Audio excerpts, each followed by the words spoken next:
Hey everyone, Stakey here. Thank you all so much for your understanding for last week that I needed a little bit of a break from Be Still just for me because these are really long chapters and they require a lot of editing time. But I am glad you guys enjoyed the last video. For those of you who don't know or are not subscribed, I did post a one-shot of a different creator's story. It was called A Hard Day's Night. It's by Irony on AO3. Please go check that out. It's a really cute one shot with a dad Bakugou and a mom reader. So yeah, it's super cute. Go and check it out. And yeah, so this week we're back as usual with Be Still Just for Me. And that's kind of all I have to say. Don't forget to go and check out the original author's story, Witch of Writing. I have all her links down in the description below, so you can go check it out and tell her that you are loving the series. Anyway, let's get on to the chapter. Enjoy. You woke up to the sound of your phone alarm blaring on your nightstand, and when you realized you were oriented in your bed correctly, with your head on your pillow and feet at the other end, you reached over to shut it off with a groan. The last thing you wanted was to wake Bakugou up again by sleeping through your alarm. Bakugou. He permeated your thoughts more often every day and even found his way into your dreams. As your crush on him grew, so did your fear of a missed opportunity. Your mother's words from a few days ago rang in your ears. I don't want you to regret never doing what you want to do because you're scared. The fact was, you were scared. It was getting harder and harder to keep yourself together as the two of you grew more comfortable with each other, which honestly surprised you, now that you thought about it in the silence of your bedroom. From what you observed, Bakugou didn't exactly take kindly to strangers or casual conversation of any kind. He brushed off people who stared in his direction or tried to talk to him, but for whatever reason, he tolerated you. No, he actually seemed relaxed, if not borderline happy at times. Maybe he no longer considered you dangerous or a threat. Maybe, just maybe, the two of you could actually be friends soon. Dating? That was completely up to Bakugou, and you still had no idea if he was single. But friends? You could manage that, even if you wanted more for however long he was here, but him accepting you as a friend might prove a difficult task in itself. You sat up and looked at your closed bedroom door, hoping your opportunity hadn't completely disappeared with Bakugou's possible absence. Opening the door slowly and quietly, you tiptoed with an armful of clothes and bated breath towards the bathroom, peeking around the couch to see if it was empty. It wasn't. Remembering the previous night and how you literally ran away from him after the whole clothing fiasco, you held back a blush and headed for the bathroom to get ready for work, avoiding thoughts of Bakugou branded underwear at all costs. After you showered and got ready for work, looking far more put together than the previous day, you gathered your things as noiselessly as possible and wrote out a note for Bakugou whenever he woke up to tell him when you'd be home. This little note game between the two of you was cute, but you'd never admit so aloud. You glanced over at the sleeping man on your couch before locking the door behind you and heading off to work. About an hour after you left, Bakugou was stirred from sleep by the birds chirping outside and his adjusted internal clock telling him to wake the fuck up. He opened his eyes to see the now familiar patterning of your couch. 1 week. I've been gone 1 whole week, he mumbled while tossing off the blanket and running his hand across his face. 1 week was far longer than he expected to be stuck here, but there must have been a solid reason why he wasn't back home yet. Maybe his colleagues ran into a snag or issue, or maybe they were having trouble locating the villain responsible. Placing blind trust in others felt like trying to move an invisible brick wall, but Bakugou had little choice in the matter. He could be angry and pissed and upset all he wanted, even throw a damn tantrum like a child begging for candy, but it wouldn't make a lick of difference as far as he could tell. He grunted and sat up, stretching into the morning light. If he was any taller, he wouldn't fit on your couch, and it wasn't nearly as comfortable as his bed back home, but he reminded himself that things could have ended up much worse. The quiet of the apartment told him you actually got up for work this time, but reminded him that he had an entire day alone once again. Walking into the kitchen, Bakugou saw your note. It looked just like the one he found Friday morning, if not a bit neater with the Japanese characters. He was slowly picking up words here and there in your own language as well, which might prove useful whenever he returned home. Tourists and non-Japanese speakers needed saving from villains too. A lot had happened over the past week, so Bakugou grabbed the notes he started scribbling before the weekend and went over them, editing and adding new ideas and hypotheses, while scratching out points that no longer made sense, like all of this being an illusion or dream. He was real. This place was real. And all the people in it, you included, were real. You were too nuanced in personality to be some villain's figment. He'd seen a new side to you last night that left him feeling odd. You liked roller coasters and blasting zombies, but felt uneasy during thunderstorms. You had good days and bad days. You had childhood memories that impacted your life as an adult. Bakugou looked across the room to a short bookshelf holding movies and games, his eyes landing on a picture framed in silver-coated plastic. You were smiling widely and covered in rainbow confetti with two older adults flanking you, probably your parents judging by the resemblance, Bakugou assumed. They looked proud of you. You had a life here, one completely separated from his own problems. Yet you still made time for him, and exerted effort to afford him comforts he otherwise wouldn't have. Few people outside his closest friends could get Bakugou to feel at ease, but you managed to get him to laugh and feel less hopeless despite this shitty situation. You not only put up with him, but seemed to actually enjoy his company. Bakugou stared at his notes while his train of thought derailed into uncharted territory, and the words blurred together before he blinked himself back to reality and wiped the unusually sweaty palms of his hands on his pants. Bakugou felt the sudden urge to distract himself. Remembering that you washed and dried his clothes the previous night, he really needed to ask you how to use the damn thing. He quickly got up to pull his things out of the dryer, unaware that you'd washed your own clothes in with his. He squinted after opening the door, unsure why the pile looked bigger than he was expecting. Bakugou reached his arms in and pulled out the clothes, seeing what he thought was one of his socks spill onto the floor. Reaching down, he picked it up and realized it was definitely not his sock. The fuck? Oh shit!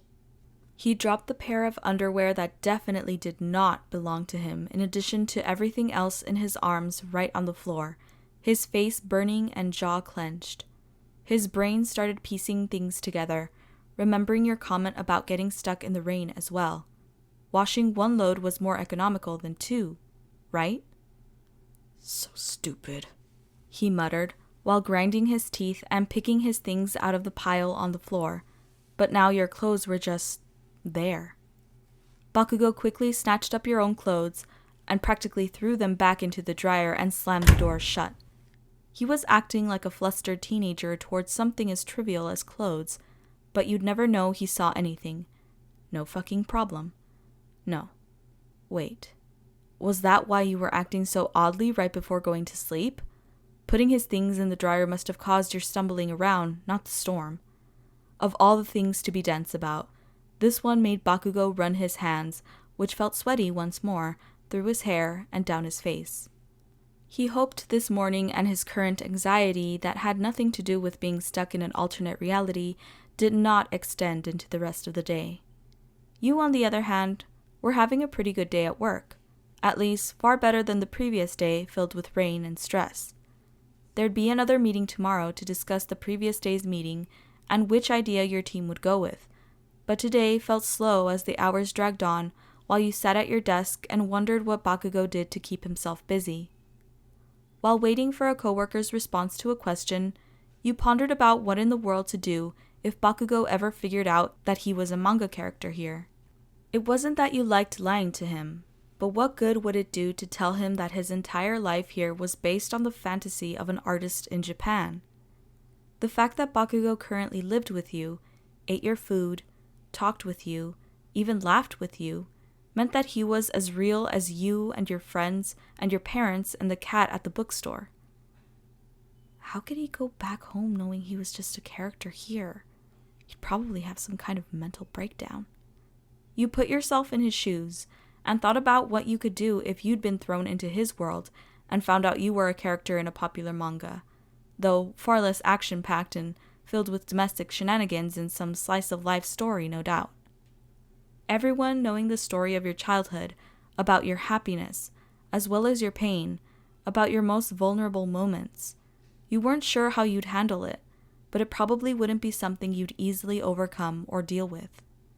Bakugou probably had enough stress from being a hero, and the last thing you wanted to do was burden him with even more stress on top of his current predicament. If he found out, you'd fess up and be honest about what you knew. But the more time you spent around Bakugou, and the more time you got to know him, the less you thought of the manga or anime. He was obviously real, and no story could change that fact. Also, you had a giant growing crush on him and had no idea what to do about it. So rather than burden yourself about something that hadn't happened yet, you bit your lip and thought about the actual pressing matter, keeping your feelings under control. You still couldn't believe that you literally ran away from him last night after seeing his underwear.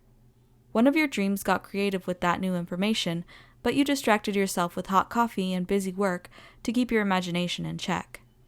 "He's going home soon, don't get your hopes up," was what you told yourself. There was no use starting something that could never turn into anything, right? But a sly voice in the back of your mind that sounded suspiciously like your mom whispered something about lost opportunities and no regrets. As if to double down on the encroaching thoughts, your phone buzzed from a certain nosy friend. "Okay, but how's the man situation going?" "Pretty much nowhere." "I swear."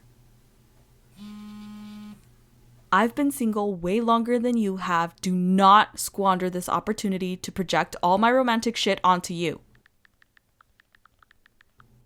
"It's complicated. I don't know how to explain. Way harder than just saying, 'Hey, I like you,' or not. Gotta get back to work." "Really driving home your point, universe," you thought to yourself while you returned to focus on the work that needed to get done. Figuring out what to do about Bakugou could wait until later. Meanwhile, without a single dark cloud on the horizon, Bakugou sat against a tree outside after exercising and hoped the weather remained good for the rest of the day. After the stupid dryer incident this morning, he struggled to get you off his mind. In attempting to avoid dwelling on a situation he couldn't change, he drifted instead to the opposite end of the spectrum where you inconspicuously sat. He thought about how you acted around him, switching from weirdly flustered to comfortable with little effort. Flustered. Oh my god, I'm so fucking stupid. A realization struck him like a speeding truck on a dark, slick highway. You might have a crush on him. Bakugou was used to fans and people who threw themselves at him, even when he tried desperately to avoid attention on the street and out of uniform. He even had a fan club, but he made every attempt to ignore them and their weirdly obsessive behavior. Some of his friends set him up on dates, but they never ended well because the date was never interested in Bakugou Katsuki. They were interested in him as a famous hero, constantly putting on a front in an attempt to impress him. The terrible acting and fake flattery always made Bakugou groan. They were interested in being arm candy, in the perks, and in the lifestyle that supposedly came along with being a hero, despite having no idea what he actually did and the physical and emotional toll it took on not only him, but every other hero he knew. He was so used to over-the-top displays that any signs of normal flustered behavior must have begun to pass right over his head. He couldn't be sure of his assumption, but it explains some of your gestures and reactions. And Bakugou was not really sure how he felt about it, because outright rejection did not immediately cross his mind. You treated him like a person, not a celebrity with something to offer, or an anomaly because of his quirk. There were no grand displays of trying to impress him, or acting like someone else for his sake. You weren't the best liar, he'd observed. So if you attempted to fake your way through something, Bakugou could usually see right through it. You called him out on his bullshit and treated him like, he assumed, you treated everyone else. And it felt fucking refreshing because no one outside of his close friend circle ever did that. But even entertaining the idea of anything happening other than being platonic and civil was out of the question and incredibly naive. He couldn't. His train of thought once again flew off the rails and straight towards a sheer cliff with no bottom in sight. What the hell am I doing? He grit his teeth and rubbed his eyes until his vision was blurry. This isn't happening. He was leaving soon. Eventually. What was the point in trying to figure any of this shit out when nothing could come of it? Maybe he couldn't control being stuck here, but he could control himself and his thoughts, at least. He shoved everything on his mind deep into a dark chest and locked it away before standing up, stretching, taking a breath, and running around the park until his muscles ached as if trying to outrun something he desperately didn't want to validate. As the sun started to set and cars stalled in traffic, you walked home with purpose and less anxiety and stress than the previous day. Today was the 7th day spent with Bakugou Katsuki. Well, half day, considering you sat at a desk for most of it. You knew that despite his appearance of ease and comfort, his stress levels connected to being stranded here would never truly go away, not until he woke back up in his own world where he belonged. This was, as your mother put it, a once-in-a-lifetime circumstance. Chances were high that you'd never run into Bakugou or anyone like him ever again. You wanted to know more about him, what his opinions were on trivial things, his likes, his dislikes, his passions outside of hero work, and even the things that plagued him that you knew he'd never voice aloud, especially not to you.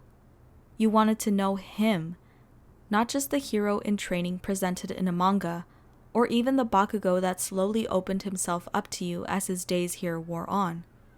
All of that depended on him, though, and his overall comfort level around you.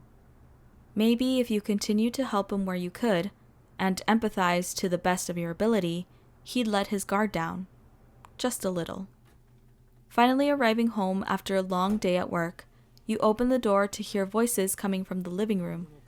Closing the door quietly, you walked inside to see the now familiar head of pale blonde hair sticking up over the back of the couch. Bakugou's attention focused on the TV in front of him. For a second, panic and dread made your stomach drop into your feet, paranoid that he found the box sets in your room. However, you realized that he wasn't watching his own anime, but one of your other favorites he must have picked out from your collection under the TV. Oh no, you whispered to yourself upon recognizing which episode he was on as you walked up behind the couch and stared at the grim characters sitting in the rain on the screen. You took the opportunity to break the silence when the credits started rolling. Hey. With a sudden growl, Bakugou jumped up, his ruby eyes blazing and his hands outstretched and glowing towards you, apparently startled out of his anime-watching trance. Holy shit! You yelled at his sudden and aggressive movement, dropping your bag and backing up against the wall with a feeling of panic until you saw the realization in Bakugou's eyes and his hands lowered. The hell is wrong with you? Oh, it scared the shit out of me. You breathed while leaning down to take your phone out of your purse as your nerves calmed down. Bakugou stared at you with a stern finger now pointing in your direction. Moron, don't sneak up on people. Don't point your glowy hands at me, and I wasn't sneaking. I was just waiting for you to finish the episode. You answered, mirroring his point with one of your own. He met your eyeline before looking away with a scoff and stuffed his hands into the pockets of his lounge pants. Surprising someone like Bakugou was, in hindsight, probably a terrible idea. And I don't blame you for getting sucked in. You just finished episode 4, right? Bakugou gestured at the TV, as though it personally offended him. The whole alchemy plot? Interesting, at least. Mustang isn't so bad either. But the kid and the dog thing? Is the rest of the show that dark? You hummed before answering, trying to remember plot lines and specific depressing situations. Not all of it, no.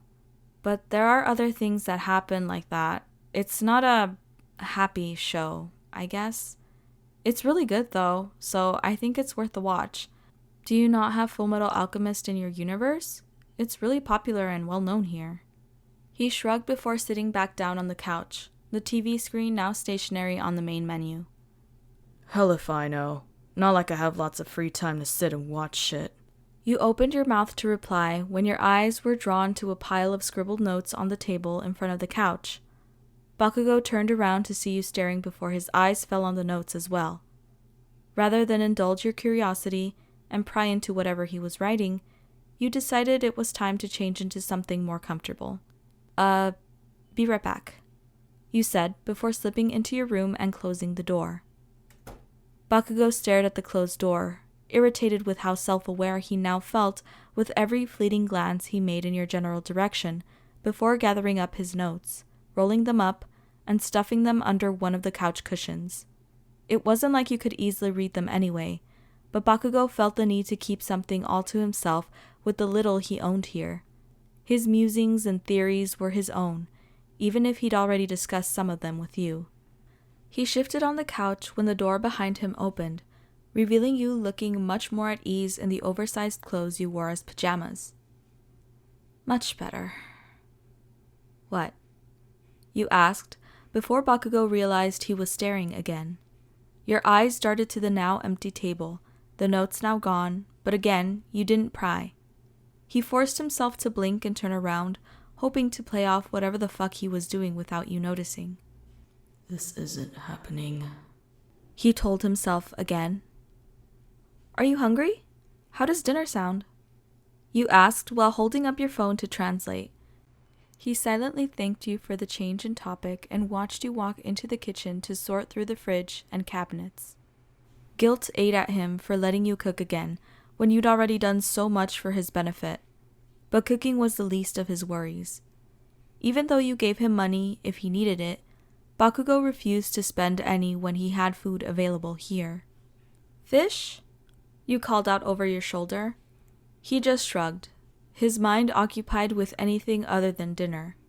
Sitting just made him feel stir-crazy though, so instead, he got up to pour himself a glass of water while you pulled out spices and pans. If you don't mind me asking, what have you been doing while I'm at work? I know it's not super exciting here and things to do are limited, but maybe you'll be back in your own world soon. He didn't miss how your voice trailed off at the end, your eyes staring unfocused into the pantry like a void. Even though you brought up a topic he specifically told you to stop bugging him about. For some reason, your stoic expression and almost imperceptible dip in demeanor made him hold his tongue. Maybe you were just sad for him, but pity couldn't replace solid solutions. Leaning against the counter, Bakugou took a sip of water before answering your question with as much information as he was comfortable sharing. His scribbled notes earlier must have brought this up. Go outside, explore, work out. I don't like being stuck inside somewhere all day. You just nodded, prompting him to continue. It was getting to the point where if something bugged you, he wanted to know about it. Don't worry, I'll be out of your hair soon, he said, going off the assumption that his continued presence here was starting to annoy you and ignoring any questioning observations about your own feelings towards him. This made you look up at him, your hands stilling over the seasoned fish. He didn't look away this time. You're not a bother if that's what you mean. As long as you're here, I'll do what I can to help you out, even if it isn't much. Such a selfless answer made the muscles in Bakugou's neck tense. Why? Why do you even care what happens to me? He asked, with a little more force than he intended. Avoiding resolving an issue, in most cases, wasn't his style. Why were you going so far out of your way to help him? Why even bother when it wasn't your obligation? Were you truly just that fucking nice?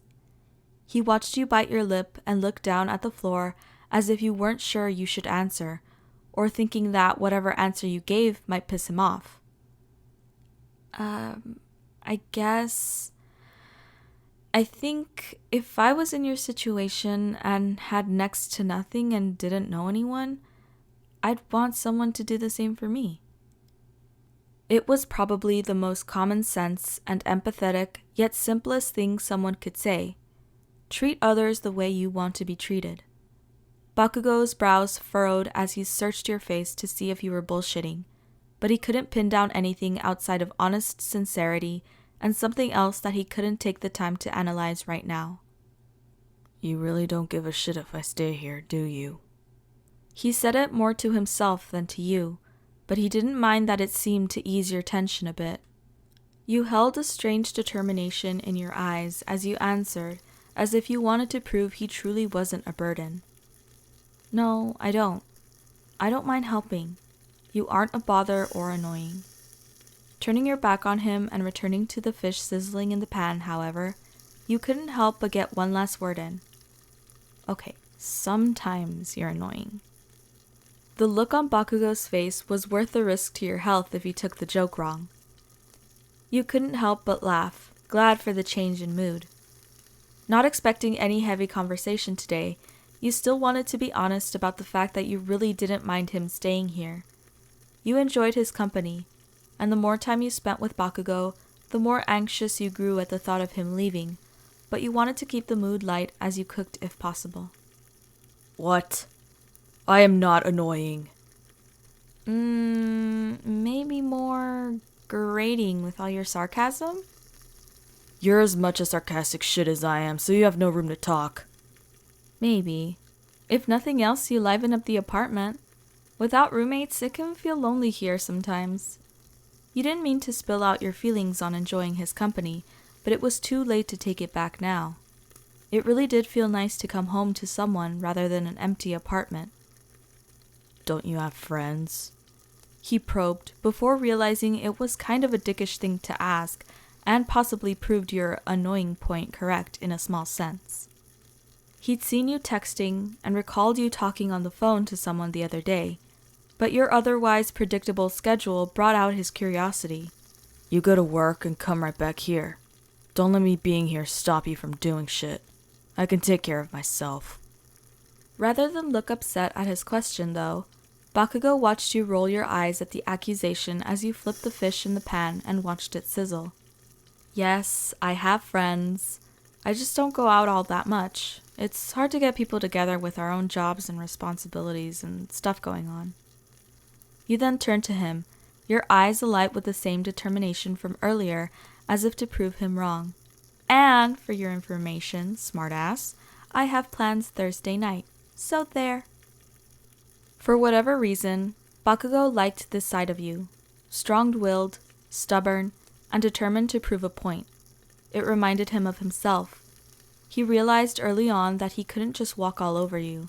It was a good trait to have, in his opinion. Where are you going? He asked before he could stop himself, curiosity getting the better of him once more. Bakugou wasn't sure if wanting to know more about your personal life was a bad thing at this point. I'm going to a concert with a friend. I like seeing bands live when I have the opportunity. It's like a rush of adrenaline and music and energy, you know? You said with a smile on your face, before turning back to the food. Whatever Bakugou assumed you were going to say, it wasn't that. But you kept surprising him, so really he couldn't reliably go off assumptions based on knowing you for 1 week. Yeah, I've been to a few, he replied. One of my friends has sort of a music-related quirk. Sometimes she does charity gigs. Oh, really? That's pretty cool. It's like a bunch of people coming together that want to enjoy something and have fun and leave responsibilities and worries behind for a few hours. Sorry, now I'm all excited thinking about it, you exclaimed, while Bakugou watched you with a quirked brow. Who is it? It appeared that some things like movies and comics at least overlapped with his own world, though he doubted he'd know the band if they weren't Japanese. You hummed before answering. I think I might have mentioned them not long after you got here. When we were talking about music or something, maybe. If you want, I can let you listen after dinner. Who knows, you might not hate it.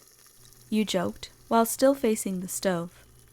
There was something about the way you bobbed your head from side to side as though the music was already playing made you look kind of cute. Immediately, Bakugou cut off his line of thinking, snatched the thought like a ticking bomb, and shoved it far away as quickly as possible before his face turned red. What the fuck is wrong with me? Get a grip. He chastised himself, wondering what the hell happened over the past 24 hours that turned him into a flustered idiot. You, on the other hand, had no clue how Bakugou was feeling and concerned yourself only with the food in front of you and thinking about hanging out with your friend in a few days. Having Bakugou around as company was nice, sure, but getting out of the apartment with someone familiar and doing something you'd been looking forward to for months felt exhilarating.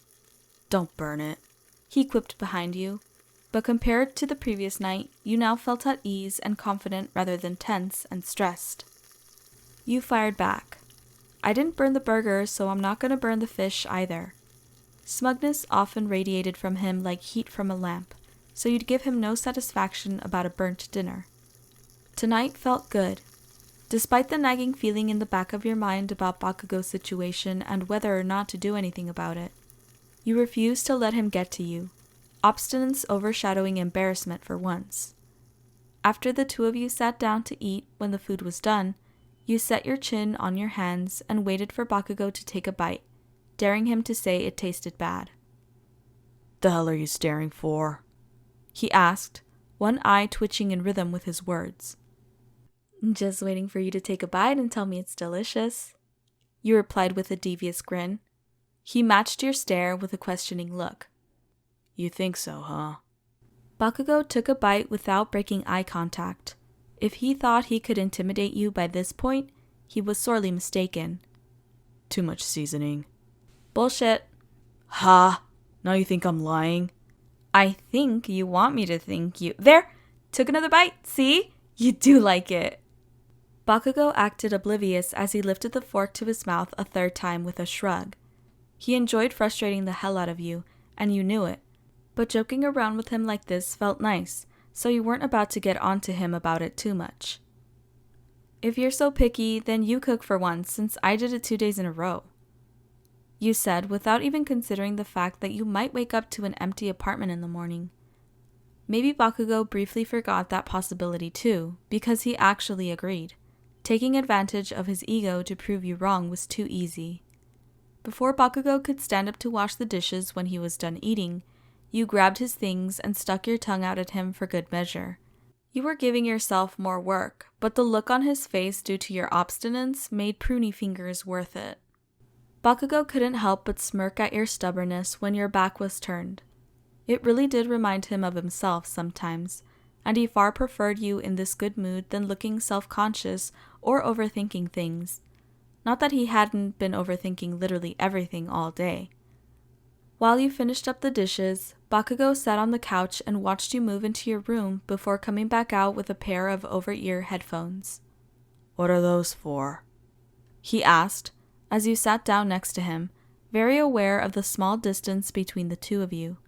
The fact that he had to make that distinction remained a thought for later analysis. I asked if you wanted to listen to the band I'm going to see. Do you not want to? You held out the headphones in one hand and phone poised in the other. If you don't like it, it's fine, just means you have bad taste in music, you quipped while sticking your tongue out at him. His eye twitched. To be honest, Bakugou missed music since he didn't have a phone or computer here for easy listening. Letting his curiosity take hold of him again, he grabbed the headphones and slid them on, mentally noting how comfortable they were. At least they weren't garbage, so maybe, even if the music wasn't to his liking, the quality would be good. Bakugou crossed his arms and relaxed into the couch while you opened up the music app. A second later, a slow and low rumble vibrated in his ears as the music started. He didn't immediately hate it, to his surprise. Cutting his eyes to you briefly, he held back a small smile as you started drumming on your thighs to music you couldn't even hear, the rhythm and tempo probably memorized at this point. You missed a few beats but didn't slow down, your mouth forming soundless words in a language Bakugou couldn't understand. But it didn't matter. The music sounded good, and he understood why you'd want to see them live. It would have been so easy to poke fun at you, but he kept his mouth shut and enjoyed the sound instead. When the first song ended, you knew it too and moved to take the headphones back, but he slapped your hand away, not wanting to give it up just yet. The smug Cheshire look on your face almost made him regret it, but Bakugou's stubbornness won out as it usually did. The next song started, and you continued looking like a fucking dork, switching between air drums and guitar as though he wasn't even there. That was something he liked about you. You didn't put up a mask for his sake, and did whatever you probably did when you were alone. When the third song was over, Bakugou finally handed back the headphones and clicked his tongue at your self-satisfied grin. Switching back to the translator app, you asked, "So, I take it you liked it? Your music taste isn't shit then." "I've heard better, smartass," he quipped back in an attempt to get a rise out of you, but rather than fight him on it, you just started to laugh. Bakugou shuffled his thoughts around to bury the smirk that threatened to surface at how carefree you looked. "You're a damn liar," you said as you wiped away some fake tears and came down from the high of laughter. You felt happy that Bakugou actually enjoyed the music. It was one more thing the two of you had in common, and you were too focused on having fun to feel embarrassed. "Do you play any instruments?" Bakugou looked like he was pulling down an old memory from a box stuck in the attic to dust off and revisit. "I learned the drums as a kid, and played them a few times in school as a teenager," he answered. You recalled the culture festival arc and how literally explosive Bakugou's drum work was, and couldn't suppress a smile. "That's cool! You said one of your friends was in a band or something? Do you play with her band sometimes?" "Only if my agent bugs me hard enough about it, or Jiro comes up with a good bribe." "You have an agent? Are heroes kind of like celebrities?" This was a detail you didn't recall from the source material, but it made sense to delegate public appearances, charity events, and who knew what else to someone who could keep track of it all. Bakugou shrugged, his hands resting behind his head on the couch. The fact that he could be so relaxed around you now made your heart flutter a bit. "Yeah, but I only talk to her when I have to. Blowing up my phone with shit I don't really care about all the time, telling me where to go. Gets annoying." Afraid of digging deeper and get him on a complaint tangent, you remembered something and found it the perfect time to change the subject. "Oh, I wanted to ask." You got up and retrieved the dictionary the two of you used the previous night, holding it up for Bakugou to see. "Why did you scratch this stuff out last night? I didn't understand why it was wrong." Almost immediately, you saw him stiffen, and his eyes widen as he stared straight ahead, avoiding your look of confusion. Was it really that bad? He uncharacteristically cleared his throat before speaking more carefully than you were used to. Japanese word usage depends a lot on context. There are different meanings depending on which words you use. In this case, it's just best to use the person's name. You looked down at the vigorous scratchings on the page where Bakugou marked out the phrase. "Oh, so different words have different meanings? I'd assumed the book would point that out." Going off how tense Bakugou looked, you decided not to ask what exactly the context was of the words you used. You could Google it later. "Okay, I won't use it then. Bakugou it is." Looking almost relieved that you dropped the subject, Bakugou followed your hand when you gestured towards the TV. "I'm not tired yet. Want to play a game? Or are you scared I might win like I did on Sunday?" Avoiding competition seemed basically impossible for Bakugou, so you weren't too surprised when he smirked and agreed. Rather than pick a fighting game, though, Bakugou insisted on a shooter for a rematch for his loss at the VR bar.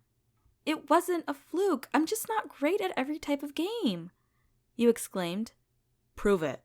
Play against me. If you win, which you won't, I won't bug you about it anymore." Getting Bakugou to openly admit that you were better at him than something made your pulse race. You were also someone who couldn't pass up a challenge. Memories flooded Bakugou about his time in the UA dorms, playing video games with Kirishima and Kaminari on the few evenings they had free from training and studying. Since becoming pro heroes, they rarely had the free time to relax. Maybe he could think of this whole thing as a break? A break he didn't ask for, sure, but he had no obligations here outside of wondering when and how to get back home. Red eyes fixed themselves to the TV screen. Your character and Bakugou's character now pitted against each other rather than working together. Whoever fought through the demon hordes, met in the middle of the map, and destroyed the other first, won the match. Every once in a while, Bakugou cut his eyes to you briefly, taking note of how concentrated you looked, as though powered through sheer determination of will to prove your win wasn't just a one-off and rub it in his face. Your stubbornness was nothing if not admirable. When he realized, once again, how often he was staring, Bakugou clenched his jaw and concentrated on the game, ignoring how tightly he was gripping the controller. When the two of you entered into a large open room with many platforms, pits of lava, and dramatic music, Bakugou shared a brief glance with you in silent understanding. Only one of you could win. Bullets and grenades ricocheted against rocks, heavy guitar riffs pumped in time with the activation of power-ups.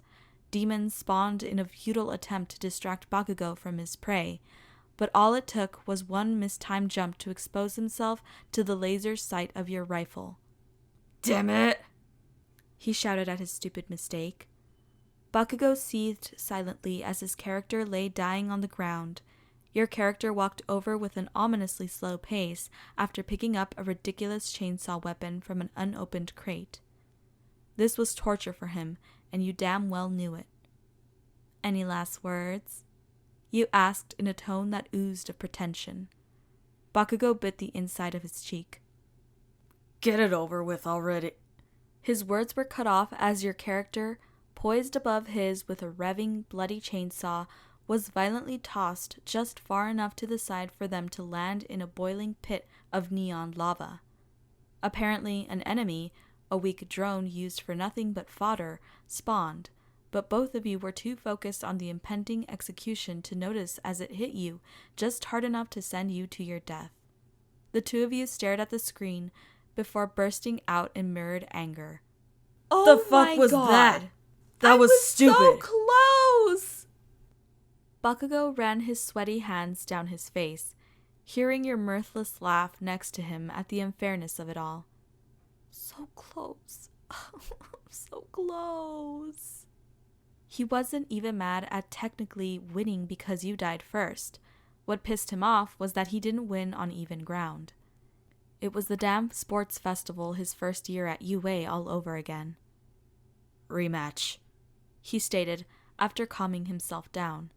You looked up at him with surprise. "But you won." Bakugou shook his head. "It was a bullshit win. If I'm gonna win, I'm not gonna do it on a technicality. Rematch," he emphasized, waiting until a grin tugged at the corners of your lips. In the second match, you didn't fare quite as well now that Bakugou was familiar with your strategies. Now you were the one feeling a chainsaw to the face. You groaned while he gloated. As tempting as it was to fight back and forth with him well into the night, exhaustion finally crept up on you. "You win this round, but I'm gonna get ready for bed because work is stupid," you said while yawning before getting up to stretch and head into the bathroom. As you washed your face and brushed your teeth, you thought once more about what to do with these fluttering feelings in your chest caused by the man right outside the door. Even though Bakugou obviously felt stifled and agitated by his situation, you couldn't help but notice how, day by day, he opened up more to you.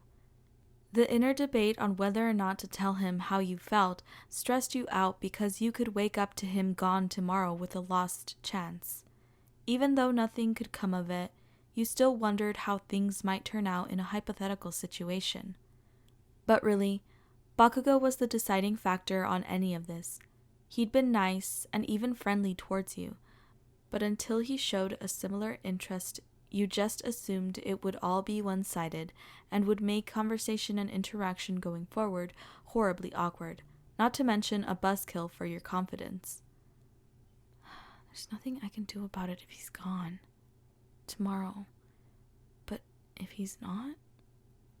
You managed not to look like a blundering fool in front of him today. If you could keep Bakugou laughing, he really did have a nice laugh, then you'd call that a win. His presence here was as unpredictable as social media gossip, and each passing day was a missed opportunity. But you weren't ready to make that leap of faith. Not yet. Walking out of the bathroom, you saw Bakugou seated almost exactly where you left him on the couch.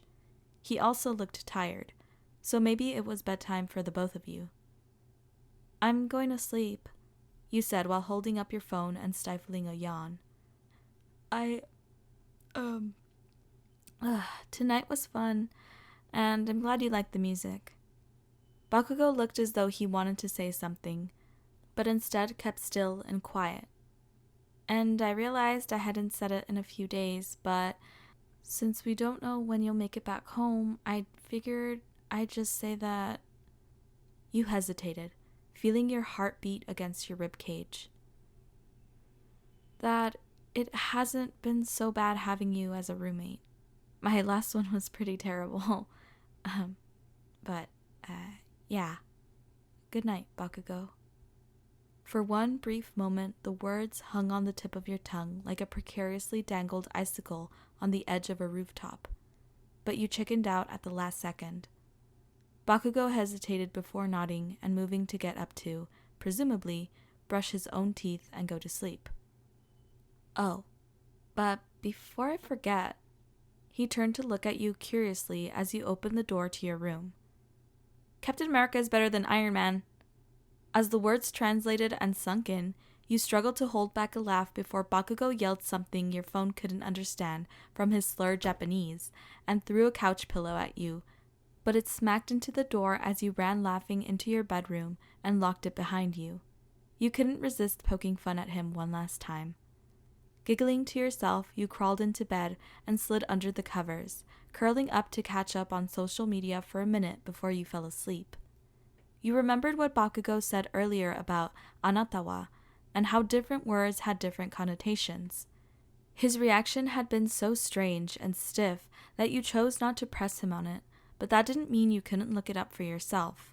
You browsed Google for an answer, but the first few pages weren't much help. After a few minutes, you found an online forum where someone had posted this exact same question before and gotten several answers. Perfect, you sleepily mumbled while scrolling down the page.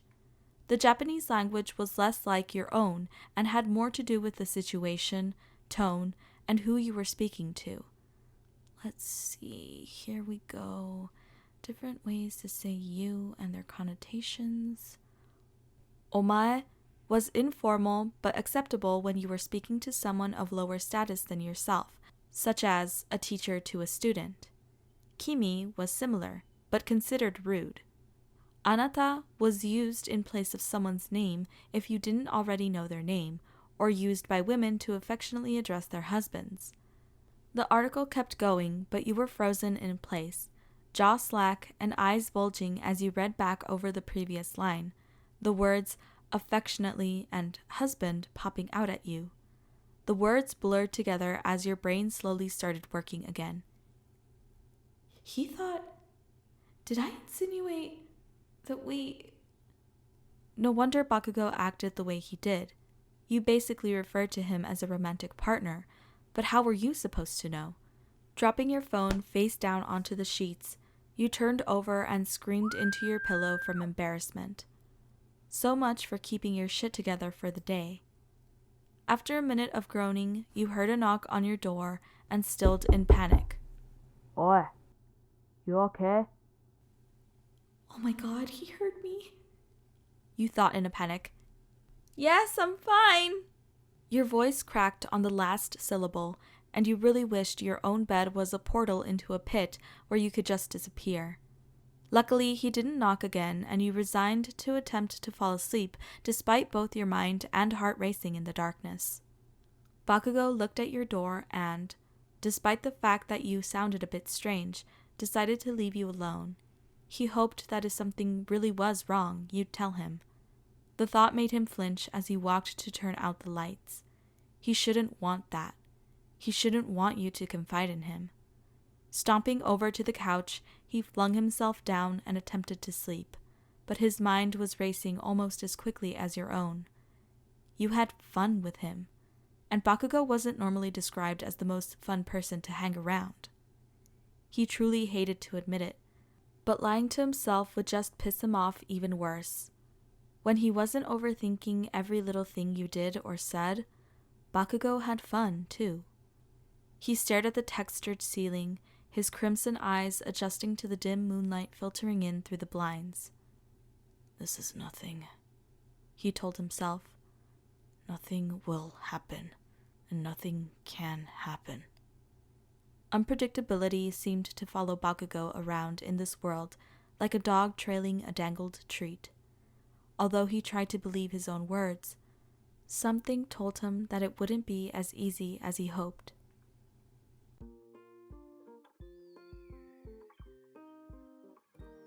But Bakugou,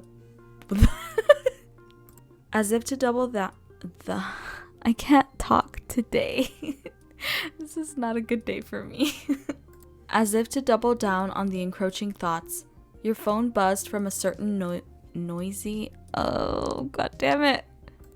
Maybe, if nothing else, you liven up the apartment. Without roommates, it can feel, ooh, I just cracked my knee. He grabbed the headphones and slid them on, mentally noting how comfortable they were. At least you weren't garbage. Oh no, not you. They. The earphones. Almost immediately, you saw him stiffen. Going off how tense Bakugou looked, you decided not to ask what exactly the context of the words you used. No, I read that wrong. Was violently tossed just far enough to the side for them to land in a boiling bit. Boiling? No. Boiling pit. Oh god. But until he showed a familiar interest in, oh no, similar. But girl, read, open your eyes. But you weren't ready to make that final, I can't read today.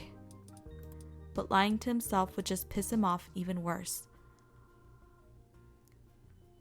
Are you having a laugh? Why is it always me?